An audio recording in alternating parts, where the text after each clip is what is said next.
A vida do líder do Chega foi uma constante metamorfose. André Ventura foi afinando a sua personagem de Fausto político com um faro apurado que lhe foi permitindo aproveitar melhor do que ninguém o vento para onde o espírito deste tempo sopra. Ao longo da série do podcast Entre Deus e o Diabo, fui dando conta dessas evoluções, por vezes contraditórias, de um jovem católico que inventa um partido de direita radical, com um sucesso crescente e inesperado.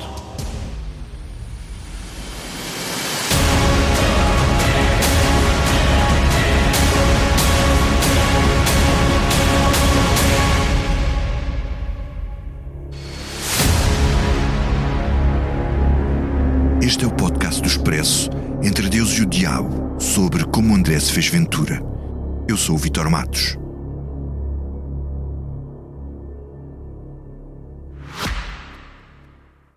O Expresso tem uma nova subscrição que lhe dá acesso completo ao The New York Times, com atualidade, jogos, culinária e muito mais. E ainda aos conteúdos exclusivos da SIC Notícias, incluindo o Direto Vertical, a nova e inovadora emissão que se adapta ao seu smartphone. Subscreva em expresso.pt/digital. Expresso. Liberdade para pensar. Acabámos num ponto transitório. Sabemos agora que era apenas transitório.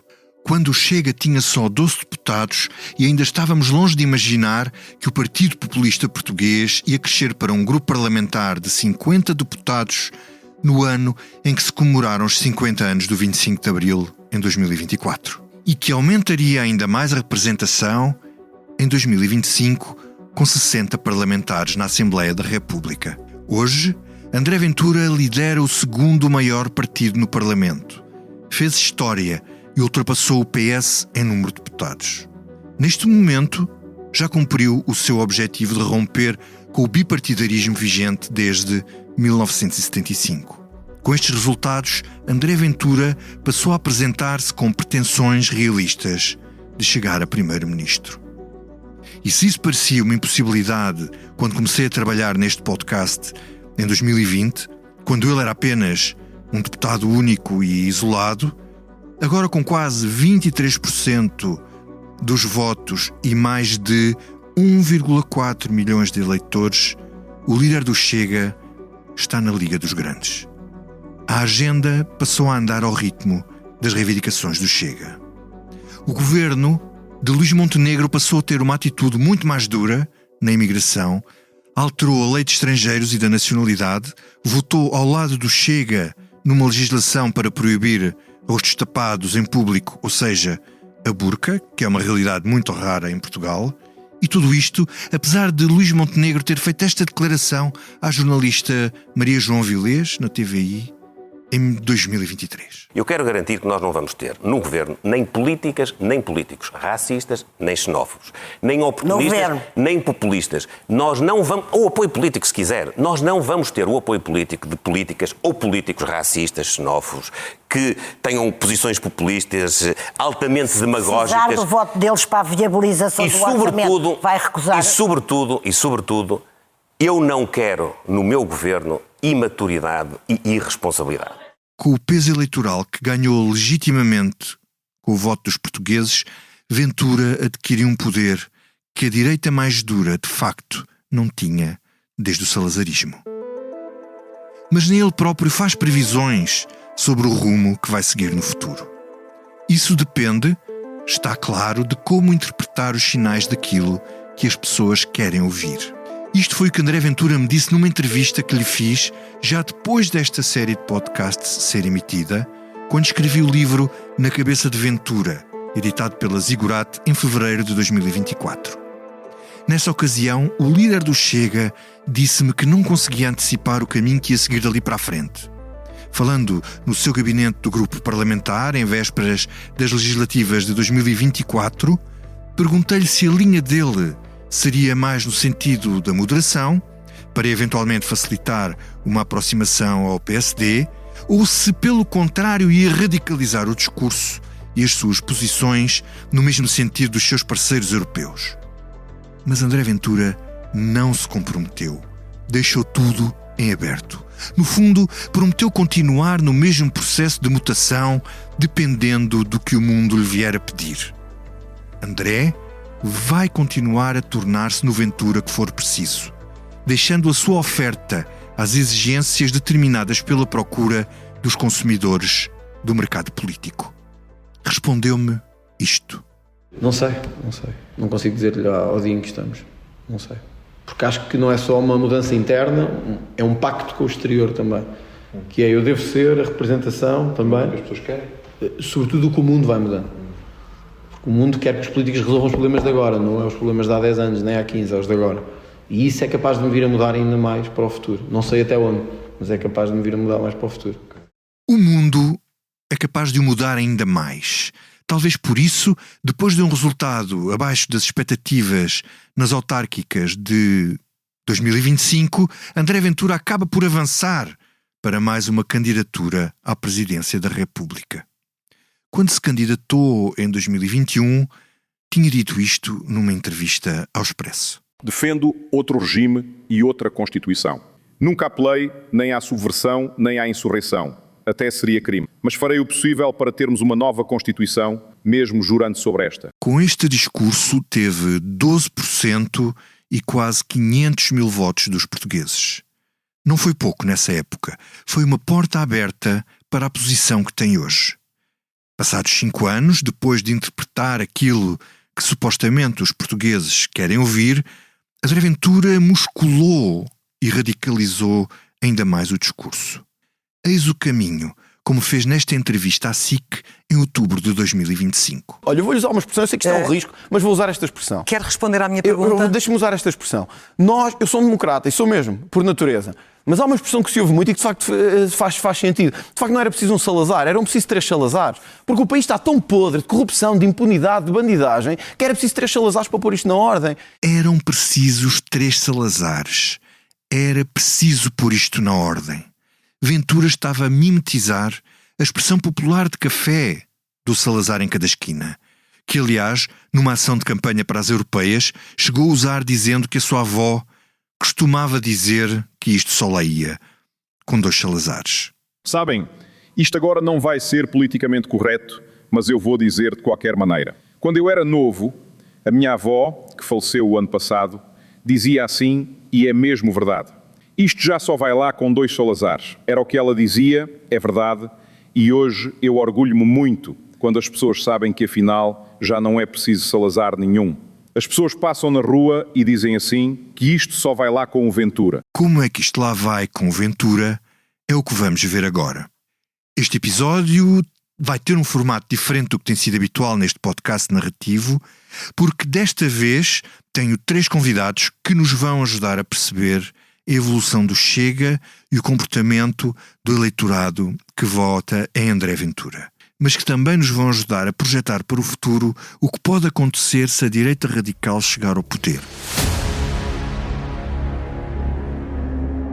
Estamos todos a gravar à distância e assim tenho comigo a cientista política Marina Costa Lobo, investigadora do Instituto de Ciências Sociais, que trabalhou no estudo pós-eleitoral das legislativas de maio de 2025. Olá, Marina. Olá, viva. Temos também o jornalista Miguel Carvalho, que escreveu o livro Por Dentro do Chega e que investiga a direita radical e o partido de André Ventura, pelo menos há 6 anos. Olá, Miguel. Viva, bom dia. E também o meu colega do Expresso, David Diniz, que escreveu o livro Como Proteger a Democracia e que é sobre o que pode acontecer se o Chega ganhar. Olá, David.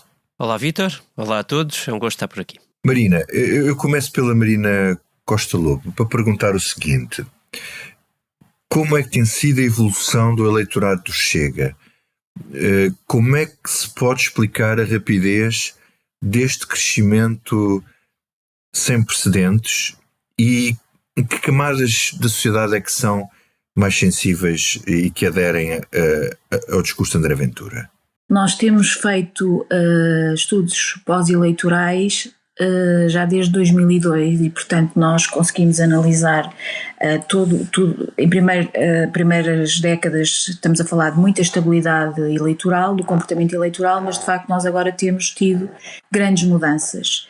E essas mudanças ocorreram sobretudo à direita, com a emergência do Chega, mas não só do Chega, também da Iniciativa Liberal, que vem mudar completamente o panorama do comportamento eleitoral.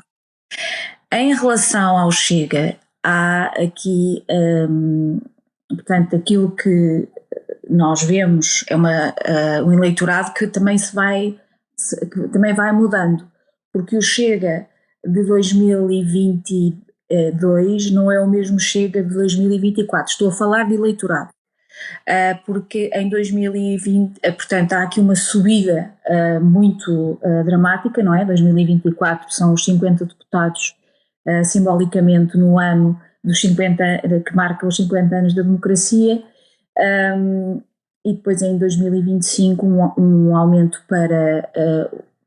para os 60 mandatos, portanto 23% e 60 mandatos.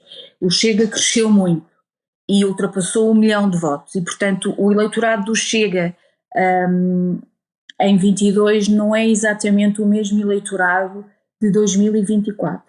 Qual é a diferença? De qualquer forma, tem algumas características.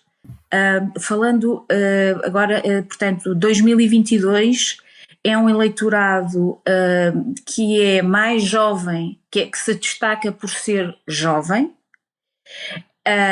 Não são apenas jovens, mas tem uma componente grande de juventude. E isto é interessante porque é novo à direita, porque quando nós olhamos para a direita ao longo dos últimos 20 anos, a direita, o eleitorado de direita tende a ser não tende a ser especialmente jovem, tende a ser um pouco mais masculino, tende a ser mais escolarizado, com maiores rendimentos e mais religioso. E o eleitorado do Chega de 2022 é um eleitorado bastante mais jovem, menos escolarizado e também menos escolarizado do que o que era o eleitorado de direita tradicional e menos religioso do que o eleitorado da direita tradicional. Isto em 2022, e também mais masculino do que o eleitorado da direita tradicional. 2024, como o eleitorado do Chega cresce muito, algumas características diluem-se um bocadinho. Continua a ser mais jovem e menos escolarizado, mas já não se nota tanta diferença, por exemplo, de género, em que há muito mais mulheres em 2024 a votar no Chega.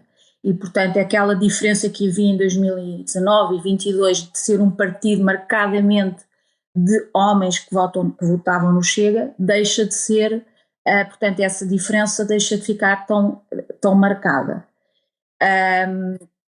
E também, eu publiquei recentemente, com a Lea Hein e o Luca Manucci, dois artigos, um capítulo e um artigo sobre o Chega, e o que é que nós vemos do ponto de vista das atitudes políticas, que em 2022 havia atitudes políticas do eleitorado do Chega mais marcadamente autoritárias. Por exemplo, quando se pergunta se a democracia é o melhor regime, os votantes do Chega em 2022 muito mais propensos a dizer que não, discordavam dessa afirmação. Em 2024 já uma marca menos autoritária do ponto de vista do eleitorado do Chega. Então aí onde é que, portanto, já não se distinguem tanto do resto do eleitorado. Onde é que se continuam a distinguir?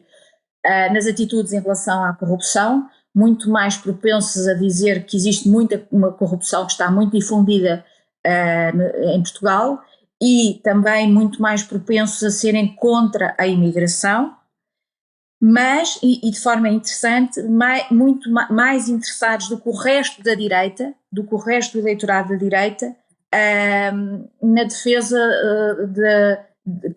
na preocupação com alguns assuntos sociais. Ok, já lá vamos, Marina, já lá vamos à questão das coisas, das ideias concretas, mas gostava de agora passar ao Miguel. Miguel, tu viajaste pelo país todo a falar com pessoas do Chega e a estudar o partido, e costumas dizer que muito antes dele se manifestar encontraste um Ventura Country e que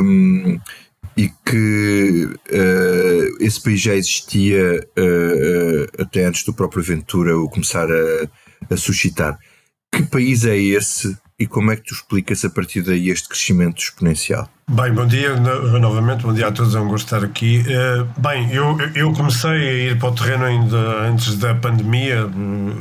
A primeira iniciativa do Chega que eu assisto, creio que é em finais de janeiro de 2020, e depois fui mantendo algum contacto e percorri o país também a falar com eleitores e com militantes e dirigentes, alguns deles hoje ex-militantes e ex-dirigentes. Mas o que eu senti muito na altura, e até muitas vezes em privado e até em público me achavam que eu estava um pouco a delirar quando dizia, ou estava a sentir um ressentimento e uma revolta e um desencanto com a política, com os governos de uma forma geral, e com a sensação de abandono a que algumas zonas do país eram votadas. Muita gente me criticava porque achava que o Chega poderia, ainda que com alguma dinâmica imprimida por André Ventura, seria sempre um fenómeno passageiro. Aliás, António Guterres tinha dito poucos anos antes que o populismo nunca vingaria em Portugal, o populismo de direita. E havia um bocado a sensação geral de que o fenómeno poderia ser passageiro. E o que o terreno me devolveu não foi essa sensação. Havia muita gente com sinais de revolta e de ressentimento muito grandes. É preciso dizer que André Ventura também foi, nesse período, 2019, entre o fracasso da coligação Basta e a sua eleição para deputado, a sua primeira eleição. Ele foi a muitas zonas do país onde não ia um político há muito tempo, zonas que não interessam aos partidos tradicionais do ponto de vista da campanha ou da pré-campanha, e ele era levado por muita gente que conhecia muito bem o terreno, inclusive o próprio Luís Graça, que tinha feito uma parte do terreno, por exemplo, no Alentejo, quando estava no PNR, e portanto estava rodeado de gente que conhecia muito bem alguns fenómenos no território nacional, e nós podemos dizer que ele não foi levar nenhuma solução, não foi levar nenhum programa, mas foi em parte ser o ombro amigo dessas pessoas, em parte berrar por elas, em parte prometer-lhes que nunca as deixaria cair, nunca as abandonaria. Mas, Miguel, então tu achas que é por causa dessa sensação, mais por essa sensação de abandono e de revolta contra o política mainstream, ou os governos que têm estado no poder, mais isso do que uma adesão ideológica, é isso? Sim, eu acho que não é uma adesão ideológica, é mais, isto parte de uma revolta e de uma sensação de abandono. Foi sempre o que eu senti. Aliás, na esmagadora maioria das conversas que fui tendo, a primeira crítica, ou quase sempre a primeira crítica, era apontada à falta de cumprimento da palavra dada. Ou seja, a ideia de que, por muitas promessas que os sucessivos governos fizessem, algo iria sempre... Portanto, aquilo que era importante numa determinada região, e nisto não estamos a falar só de zonas de interior, estamos a falar inclusive de zonas suburbanas, um bocado a sensação de que já não valia a pena acreditar, ou seja, porque tinham sido anos e anos de promessas desse tipo e nada tinha acontecido. Era a queixa sobre a estrada que não tinha sido construída, era a queixa sobre o hospital prometido que também não foi construído, a escola que tinha fechado, o posto de correios que tinha fechado. E esse era o sentimento. Aliás, muita gente nem sabia muito bem explicar o que é que seria o Chega em termos ideológicos, e a minha opinião quanto a isso é que comparar o Chega do ponto de vista ideológico com qualquer partido da sua família política é comparar a água com o vinho. Quer dizer, o Chega não tem uma base, não tem discussão, não tem uma base, não tem um substrato ideológico comparável com qualquer partido da sua família política, seja ele o Vox ou seja ele o outro. Deixa-me passar o David agora. David, temos visto noutros países, a Hungria, a Polónia já vimos, mas estamos a ver sobretudo agora nos Estados Unidos, que a democracia como nós a conhecemos não é um dado adquirido. Daquilo que tu estudaste, tu achas que se o Chega a conquistar o poder, temos mesmo a democracia tal como a conhecemos em perigo, e onde é que a democracia portuguesa é mais frágil? Bom, convém começar por reconhecer que a arquitetura institucional da democracia portuguesa, montada depois da Revolução, é em muitos tópicos bastante mais sólida do que aquilo que vamos vendo em alguns pontos do mundo. Obviamente eu estou a pensar, em primeiro lugar, naquilo que temos visto nos Estados Unidos, e desse ponto de vista a Constituição portuguesa e as instituições portuguesas são mais resilientes, mas também, em alguns casos, mais resiliente do que alguns outros países que têm sido, onde os populistas foram eleitos para esfiar governos. Dito isto, duas notas que é importante retermos. A primeira é que não há, em democracia, isso é da natureza do regime, não há nenhum sistema que seja impermeável a ameaças autoritárias, vamos chamar-lhe assim para simplificar a discussão.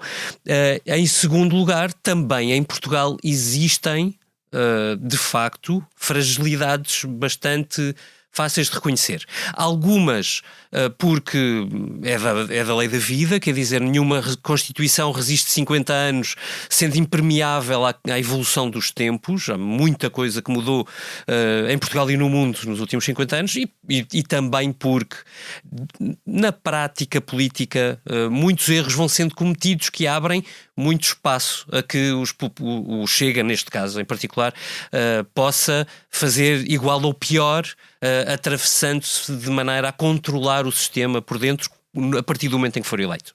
Talvez assim eu tenha respondido à tua pergunta. Marina, estávamos a falar da questão das ideias a que aderem ou não os eleitores de Chega, e eu acrescentava uma segunda camada de análise, que é as pessoas aderem mais a ideias concretas. Miguel, por exemplo, acha que não é bem assim, ou as pessoas aderem a uma atitude, a ouvirem os dirigentes e André Ventura a dizer que o sistema é uma bandalheira, mas depois as pessoas gostam de ver o Chega a bandalhar o sistema, nomeadamente como temos visto no Parlamento. Como é que o eleitorado reage a isto? Olha, deixa-me, antes de responder a essa pergunta, deixa-me só ali, eu acho que agora quando falei não disse o que era, caracterizei o eleitorado do Chega, mas não cheguei à parte do porquê este crescimento tão grande, só para dar aqui mais umas ideias. O Vicente Valentim escreveu um livro sobre o fim da vergonha, que é sobre esta ideia de que a partir do momento em que há representação institucional de algumas ideias que eram consideradas politicamente incorretas, como o racismo, como o anticiganismo, quando a partir do momento em que isso chega à Assembleia da República e que isso depois chega também aos média, legitima um conjunto de atitudes que existiam e que estavam, como o Miguel Carvalho muito bem diz, muito disseminadas entre a população portuguesa, mas nunca tinham saltado para as instituições políticas. E eu acho que houve uma mudança muito grande em 2019, com esta eleição única do deputado André Ventura, legitima um discurso político que foi novo para as instituições políticas. Não era novo para a sociedade portuguesa, mas foi radicalmente novo e abriu o caminho para que esse tipo de temas se tornassem muito importantes a nível político, e isso e o Chega representa um posicionamento em relação a esses temas que mais nenhum partido representa. Pronto, isso é uma questão muito importante que explica o crescimento do Chega. O outro é a questão da mudança do panorama mediático, que também nós temos vindo a acompanhar e que tem vindo a ser estudado pelo José Santana Pereira, por exemplo, do ISCTE, que é esta questão da exposição, que vocês conhecem muito bem, melhor do que eu. A exposição aos média da juventude é completamente diferente daquilo que é do eleitorado mais idoso. E, portanto, a capacidade de alcance dos partidos nos média é muito assimétrica, porque o Chega e os novos partidos ganharam visibilidade nas redes sociais como nunca teria acontecido se o panorama mediático fosse aquele que existia em 2000, em que as televisões dominavam, certo? E isso vê-se também nos nossos inquéritos, quando nós perguntamos em que medida é que se informa através das redes sociais, as diferenças entre os jovens e mesmo aqueles de 25, da faixa etária seguinte, dos 25 aos 44, é muito mais online do que as populações mais idosas, e aí estão, no online, estavam e estão os partidos novos com muita força, e isso depois tem consequências eleitorais.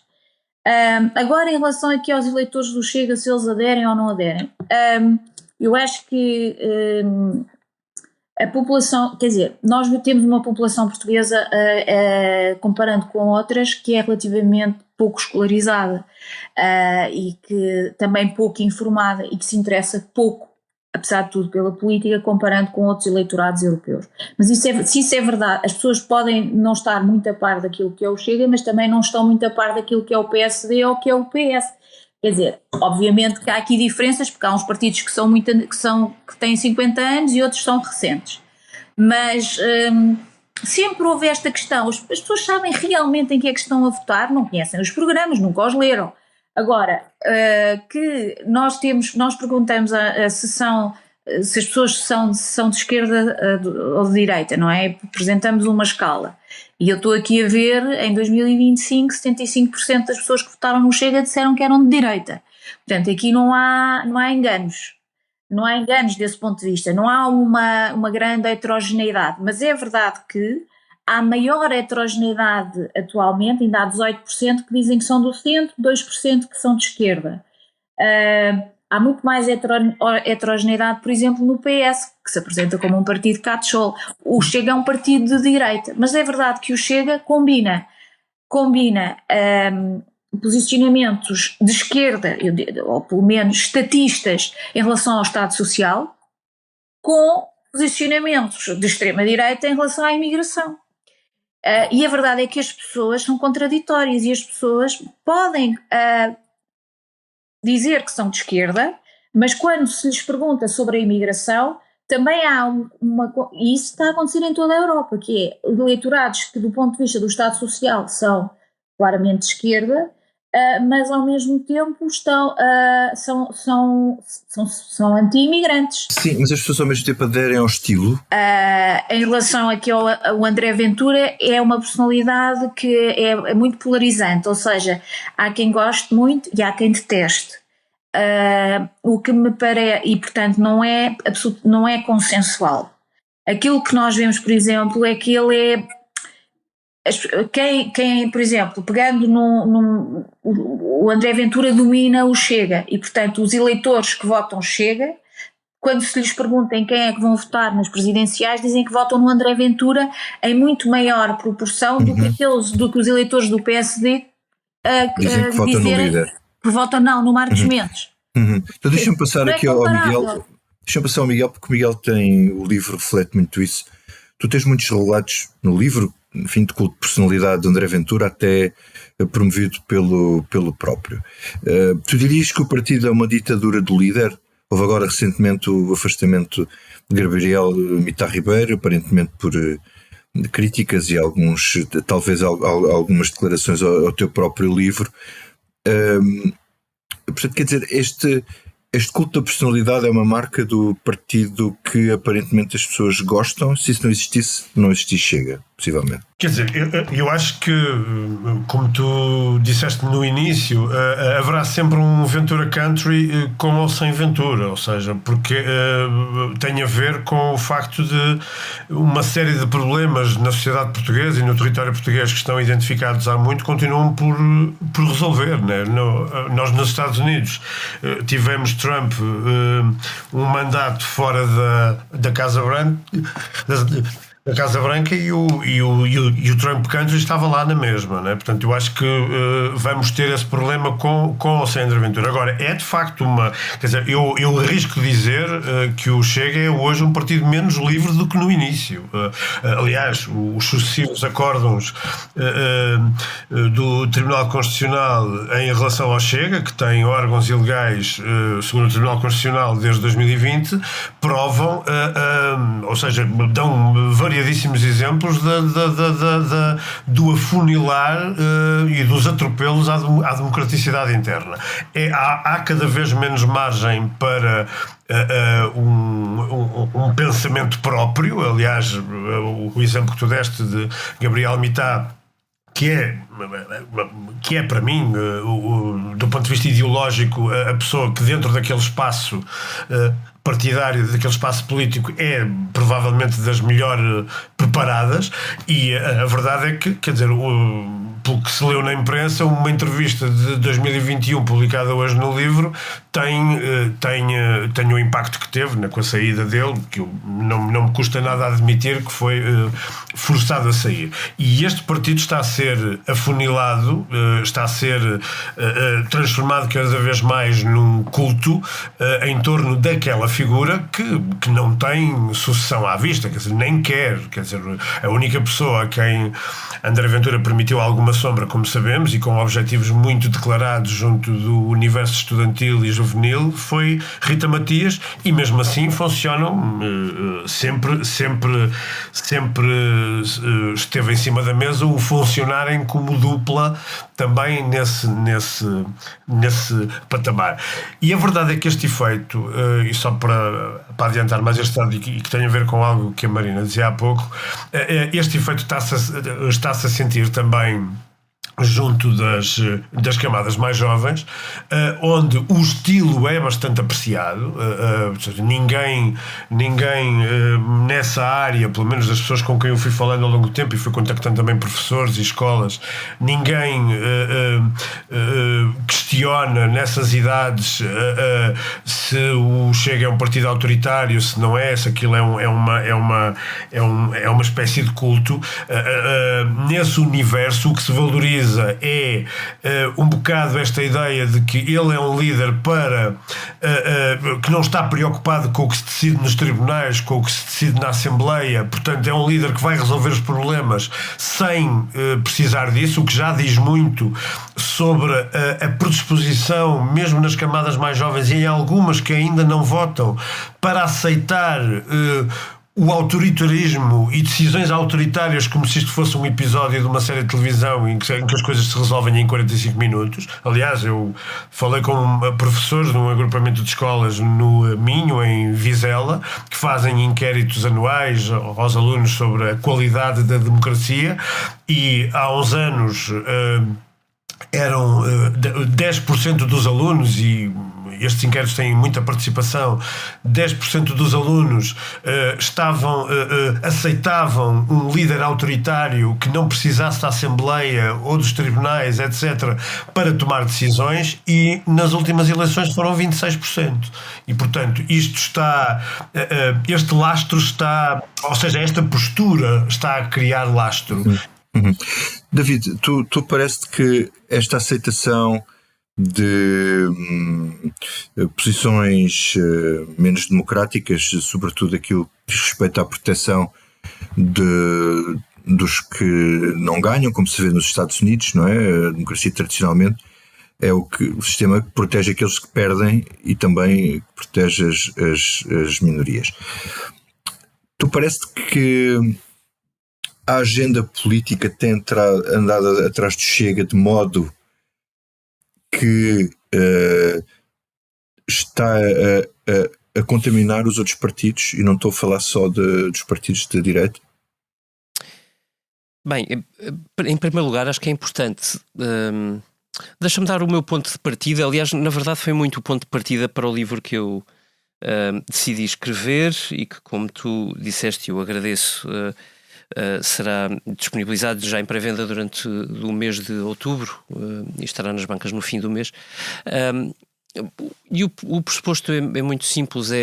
Eu percebo que muita gente, que não é só o Chega e André Ventura conseguirem ir subindo as suas votações, é o sentimento que me parece ocupar boa parte, já não do eleitorado que seria mais previsível do partido, mas do eleitorado urbano, em muitos casos de pessoas com formação, com estudos, bem na vida até, a ideia de que se calhar o melhor é mesmo que o Chega e André Ventura ganhem eleições, porque os outros já provaram que não servem, e assim como assim ele também não durará lá muito tempo.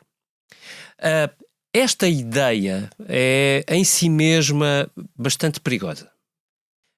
E eu fui procurar dados que me tentassem ilustrar de alguma maneira porque é que isto pode teria sempre um grau de risco com qualquer partido que o aplicássemos, tem um grau de risco maior no caso de um partido cujas origens são as do Chega e as de André Ventura. O populismo, visto lá por fora, tem, apesar de diferenças que existem de país para país, tem uma série de características que as une muito sólidas, muito estáveis. E o discurso de André Ventura cá dentro e do Chega, e dos seus correligionários dentro do Chega, são a prova disso. Que o Chega não é um partido muito diferente. Quer dizer, ideológico, eu não vou falar de ideologia, porque eu acho que a maior parte das pessoas que votam no Chega não está minimamente preocupada com ideologia alguma. Está particularmente frustrada com os outros partidos e ansiosa por mostrar aos outros partidos que não importa o quê, vem outra coisa e este senhor até diz as coisas que eu vou pensando. Obviamente o Chega é muito mais do que isto, não é? Mas a maneira como se comporta e a panóplia de temas que aborda e a maneira como André Ventura fala permitem a cada um escolher. Aliás, o Miguel Carvalho dizia isso numa entrevista que te deu aqui no Expresso, Vítor, uma expressão feliz: aquilo é um menu de pratos possíveis e cada um escolhe o seu, mas vai tudo dar ao mesmo restaurante, e esse restaurante é o Chega. E chegando aqui tentarei responder à tua pergunta.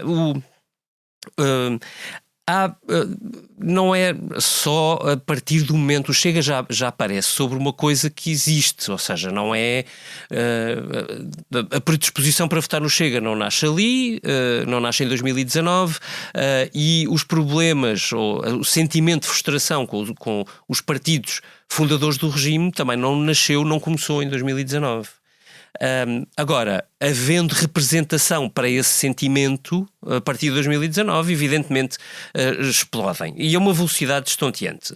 O que me parece mais extraordinário, na verdade, ao longo dos últimos anos, e tentando olhar para isto, claro, com algum distanciamento de quem trabalha temas de política como nós, Vítor, em permanência, é que os partidos tradicionais continuam a cometer sistematicamente os erros que levaram a que o surgimento do Chega viesse com a força com que apareceu.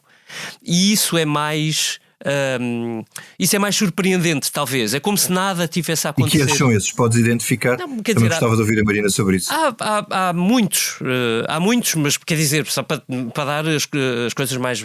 Um exemplo muito básico, não é? Que é... os casos éticos que vão aparecendo, ou os casos de suspeitas de má conduta ética dos políticos, são, em qualquer partido desta natureza, como Chega, são mel. É exatamente aquilo que eles precisam para poderem dizer que o sistema é sempre igual e que eles são todos iguais. E se quiseres uma segunda derivada, enfim, evidentemente eu vou um bocadinho mais, tento aprofundar isto um pouco mais no livro que lançarei, mas há um lado que é mais complexo do que este, não é? Este seria fácil de resolver se houvesse uma certa consciencialização dos líderes, sobretudo das direções dos grandes partidos para isto. Não parece que seja normalmente o caso, há exceções, mas não creio que seja o caso. Mas há o outro lado que é mais complexo, que é a dificuldade dos Estados hoje, quando digo Estados, digo governos, em encontrarem ferramentas, instrumentos para resolverem problemas que são cada vez mais complexos. E aí podíamos falar da habitação ou do SNS como exemplos muito claros de políticas deste governo em curso, da Aliança Democrática, e que me parecem muitas vezes mal sustentados do ponto de vista técnico, muito presos por burocracia, com menos conhecimento de terreno do que aquilo que era suposto e com dificuldades de execução. Enfim, lá está, isto levava-nos muito longe, mas as duas componentes juntas criam de facto um caldo cultural que me permite dizer hoje que quem não percebe que o Chega corre para ganhar as próximas eleições legislativas não está claramente, pelo menos no mesmo país que eu. Marina, quais foram os erros ou quais são os principais erros dos partidos tradicionais que ajudam ao crescimento do Chega?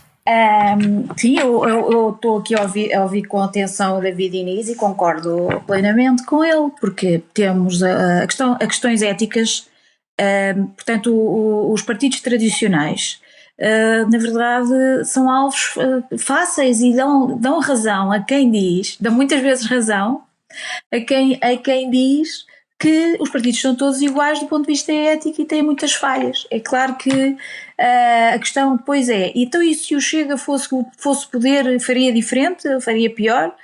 Se calhar faria, mas a questão é que eles nunca foram poder. E portanto podem apontar o dedo e o que é facto é que isso também está absolutamente plasmado em todos os inquéritos há 20 anos. A sensação, as percepções dos portugueses é que a corrupção está muito difundida entre o poder político e há essas percepções e depois há problemas no sistema de justiça e portanto há muito poucos indivíduos que de facto são julgados e condenados e que cumprem pena por questões de corrupção em Portugal e portanto há aqui todo um conjunto de percepções sobre este tema que do ponto de vista do eleitorado português dão razão ao Chega e para os quais os partidos tradicionais têm contribuído para criar essa imagem que parece fidedigna da forma como o Chega a descreve o sistema político. Isso é uma questão. A segunda questão das políticas públicas e da incapacidade de dar resposta, como o David também disse. Eu aí concordo também plenamente, mas há uma questão, se calhar, que é mais importante do que está a emergir como sendo a mais importante, que é a questão da imigração. Porque a imigração coloca dilemas aos partidos tradicionais e, em particular, à esquerda e aos partidos sociais-democratas, porque a questão da imigração, que é de certa forma representativa da globalização, é uma agenda que a extrema-direita tomou conta, não é? Porque eles são anti-imigração e se nós olharmos para o discurso de Trump nas Nações Unidas na semana passada, ele diz o maior problema que existe na Europa é a imigração e as alterações climáticas, mas centremos-nos na imigração. E a postura deste partido é de que, destes partidos e do Trump também, é de que a imigração tem de acabar. E com isso vem uma série de corolários, quer dizer, de fechamento do comércio, isto é algo que a esquerda não tem uma resposta atualmente para isso. Qual é que é a posição em relação à imigração? Se está disponível para mudar a agenda e ser anti-imigração. Isto coloca dilemas éticos e até do ponto de vista dos valores democráticos à esquerda. E é muito complicado de responder. Mas do ponto de vista do eleitorado, há ali uma pool muito grande de eleitores que concordam com o Chega e com partidos como o Chega em relação à imigração. Portanto, eu não diria... Mesmo eleitores de esquerda, sim. Sim, eu não diria que as pessoas não sabem naquilo que estão a votar quando votam no Chega. Podem, sim, haver vários motivos, mas corrupção, ética e... vamos lá ver, estou a falar obviamente de percepções, não estou a falar de realidade. Isso é extremamente difícil de medir, mas em termos de percepções sobre corrupção e ética, em termos de percepções sobre aquilo que é a imigração e a trajetória da imigração, são temas concretos sobre os quais as pessoas votam e que são bastante importantes. E aí há questões em que os partidos tradicionais erraram. Há outras em que os partidos tradicionais têm muita dificuldade em encontrar respostas. Muito bem. Miguel, no sentido oposto, tu vês alguma hipótese do próprio André Ventura, com o crescimento do partido, se moderar para uma espécie de Meloni, tornando-se mais conservador do que um líder da direita radical ao estilo de Salvini? Ou ele dizia-me numa entrevista que não sabia se tornar mais radical ou mais moderado. Isso dependia do que as pessoas quisessem. Ou tu achas que é isso? Depende do que o eleitorado quiser, ele molda só o que for preciso? Bem, sim, quer dizer, eu acho que depende muito até de como é que ele acorda para o dia, não é? Quer dizer, eu acho que a aventura de vários pontos de vista não é confiável e já o provou, não é?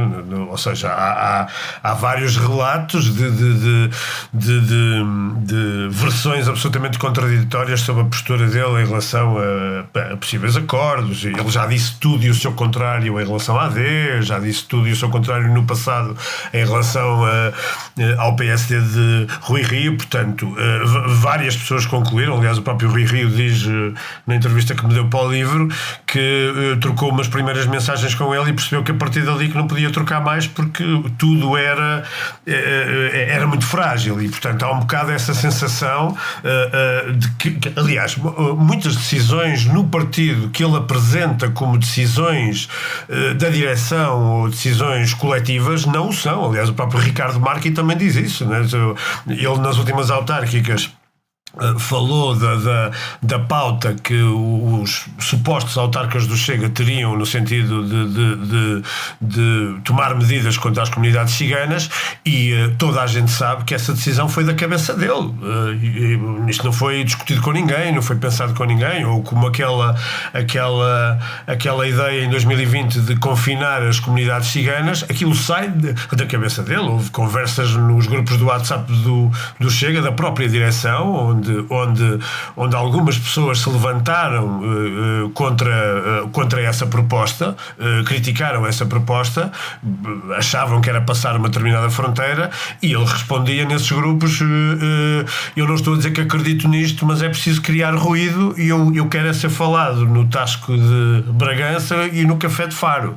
Portanto, esta é a postura. Não há, quer dizer, eu não acho que André Ventura tenha uma estratégia ou que vá medindo o eleitorado no sentido de tomar o pulso sobre qual deve ser ou não a sua postura, se mais moderada, se mais radical. E isso é uma incerteza, também ela, bastante perigosa. Não? Ficamos então por aqui nesta conversa entre Deus e o Diabo. Este foi um episódio extra da história sobre como André se fez Ventura. Eu sou o Vítor Matos e este podcast tem a sonoplastia de João Luís Amorim e capa de Tiago Pereira Santos. O apoio à edição foi de David Diniz, Eunice Lourenço, e no apoio à produção esteve João Martins. A responsabilidade pelas redes sociais é de Pedro Miguel Coelho e Pedro Almeida. A coordenação do projeto é de Joana Beleza e a direção é de João Vieira Pereira.